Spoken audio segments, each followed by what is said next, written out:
Hi, I'm Josh from JHS Pedals out of Kansas City. We're here today at Chicago Music Exchange, and we're going to give you the first ever look at our new overdrive pedal, the SuperBolt. So about 2 years ago, I became slightly obsessed with Supro Amps. They were made by a company called Valco out of Chicago, which happens to be right here where we are. Valco basically made all these really cool weird amps that were under different labels: Supro, Early Gretsch, Airline, just different things. You can find them, but they're becoming very rare. And so the SuperBolt pedal is my attempt at capturing the sounds and everything that I love about these amps that I've collected over the years. When I first played a Supro amp, I'd never actually seen one in real life until I played one from an artist of ours.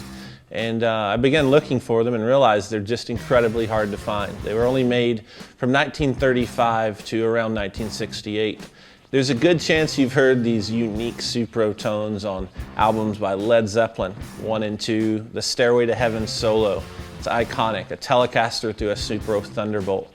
Early Brian Setzer Stray Cat stuff. You've got Stone Temple Pilots and even today's Switchfoot. These tones are very unique. And when you hear them, you're probably wondering, what is that? I've never heard anything like that. So hopefully the SuperBolt encompasses that in a pedal. Inside the SuperBolt, you'll find an 18-volt charge pump. We convert your 9-volt typical pedal power into 18 volts. For a lot of you guys, you understand that that means massive headroom, a lot of headroom.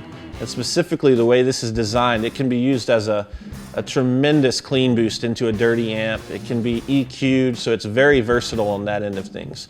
You'll also see a very discrete circuit. There's no op amps to be seen. It's all transistor based using JFETs. The controls on the outside are very simple. This is volume, tone, and drive, and you'll see what we call the high-low switch. Basically, it's always in high, but when you flip this switch, it's a lower mode. And that just means you get easier low gain tones. I'll start with talking about the drive knob.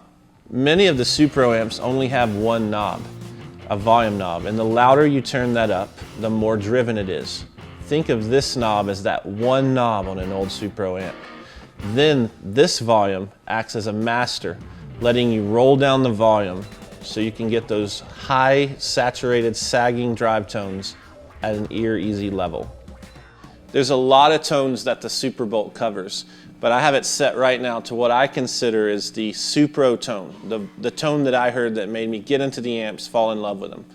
This is the clean tone through a Jackson Ampworks Newcastle 30. Here's the SuperBolt.